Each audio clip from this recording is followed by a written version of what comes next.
আপনি যদি এই ধরনের ক্যালকুলেশন করতে চান যে ফুল একটা প্রজেক্ট আপনি যখন কাজ করছেন, যদি আপনার 3 মাস বা 4 মাস বা 6 মাস যতদিনই হোক, একটা ফুল ইয়ারের 12 মাসের ভিতরে একটা একটা সময়ের পার্সেন্ট আপনার চলে গিয়েছে একটা ইয়ারে, তো কত পার্সেন্ট সময়, কত পার্সেন্ট ডেট আপনার চলে গেছে এক ইয়ারের ভিতরে, সেটা আপনি কীভাবে ক্যালকুলেশন করবেন। দেখেন এখানে দেখেন যে একটা ইয়ারের 2টা ডেট আছে।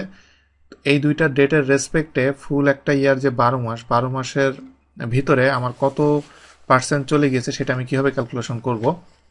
সেটা করতে গেলে ইয়ার ফ্র্যাকশন আছে, ইয়ার ফ্র্যাকশন নামে একটা ফাংশন আছে। এখানে দেখেন ইয়ার ফ্র্যাকশন, এটা আমি লঞ্চ করার পরে প্রথমে আমাকে স্টার্ট ডেট দিতে হবে। স্টার্ট ডেট আমি এখান থেকে দিলাম, দেওয়ার পরে কমা, এরপরে এন্ড ডেট দেওয়ার পরে আমি এখানে কমা দিয়ে এখানে কিছু ভ্যালু আছে যে আমি কোন ভ্যালুটা এখানে নিতে চাই। তো এটা আমি কোনো ভ্যালু না দিব না, কারণ আমি কমা দিলে দেখেন এখানে 0 একটা ভ্যালু আছে। এটা আমি যদি না দিয়ে আমি যদি এন্টার দিই তাহলে এখানে একটা ভ্যালু এসছে।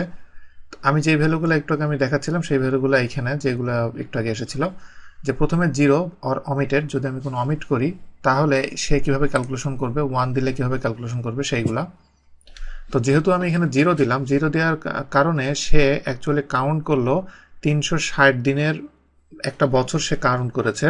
আমার এখানে টোটাল যত দিন পেয়েছে এই 2টা ডেটের ভিতরে যত দিন হবে সেই দিন হলো এখানে বসবে এই জায়গায়, এবং ডিভাইডেড বাই 360 দিয়ে ভাগ করার পর যেটা আসবে সেটা সে এখানে দেখাচ্ছে।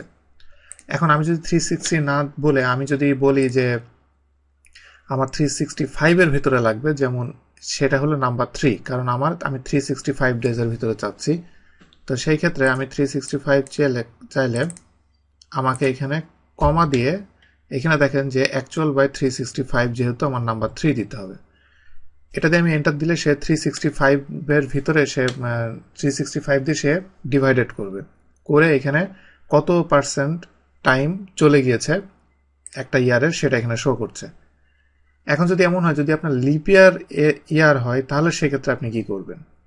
সেক্ষেত্রে লিপ ইয়ারের জন্য আরেকটা অপশন আছে। এখানে দেখেন যে লিপ ইয়ারের জন্য অ্যাকচুয়াল বাই অ্যাকচুয়াল, এই যে actual by actual, second actual হলো লিপ ইয়ারের জন্য করা হয়েছে। আমি যদি এখানে 1 দিয়ে এন্টার দিই তাহলে দেখেন যে এই ভ্যালুটা কিন্তু আগের ভ্যালুটার সাথে মিল নেই। আগেরটা 365 দিয়ে ডিভাইডেড করা হয়েছিল, এইটা 366 দিয়ে ডিভাইডেড করা। এর কারণ হলো এখানে দেখেন যে সে অ্যাকচুয়ালটা নিয়েছে, এর কারণ হলো 2012 এই ইয়ারে এটা ছিল লিপ ইয়ার। তো লিপ ইয়ার হওয়ার কারণে ডেট হলো 366। তা আমি যদি একেবারে অ্যাকচুয়াল চাই তাহলে আমি 1 ইউজ করব, আর আমি যদি অ্যাকচুয়াল না চাই 365 চাইলে 3, আর আমি 360 চাইলে আপনি এখানে 0 বা 2 আপনি যেটা খুশি আপনি সেটা ইউজ করতে পারবেন। এভাবে আপনি ইয়ারের পার্সেন্ট বের করতে পারবেন। এবং এটা দেওয়ার পর আমি যদি এখানে পার্সেন্ট দিয়ে দিই তাহলে দেখেন যে এখানে শো করছে যে আমি অ্যাকচুয়ালি কত পার্সেন্ট আমার এখানে টাইম চলে গিয়েছে। এভাবে আপনি ইয়ারের পার্সেন্টটা বের করতে পারবেন, এভাবে ইয়ারকে ফ্র্যাকশন করে ইয়ার ফ্র্যাক ফাংশন দিয়ে। নেক্সট আরেকটা ফাংশন আমি আপনাদেরকে বলবো, ইয়ার ফাংশন। এখানে দেখেন যে ইয়ার এখানে দেখাচ্ছে। ইয়ার ফাংশনটা হলো যে এখানে কিছু ডেট দেখতে পাচ্ছেন, অনেকগুলা ডেট। আপনি যদি এই ডেটের জন্য বিভিন্ন ইয়ার এখানে শো করছে, আপনি যদি শুধু ইয়ারগুলো এখান থেকে গ্র্যাব করতে চান সেক্ষেত্রে ইয়ার ফাংশনটা এখানে খুব সহজে এটা গ্র্যাব করে দিবে। ইয়ার ফাংশনের ভিতরে যে আমি এটা সিলেক্ট করে আমি এটা এন্টার দিব, দেওয়ার পর আমি যদি ডবল ক্লিক করি তাহলে দেখেন যে সব ইয়ারগুলো সেখান থেকে সিলেক্ট করে দিয়েছে। এবং আমি এখান থেকে এটাকে আমি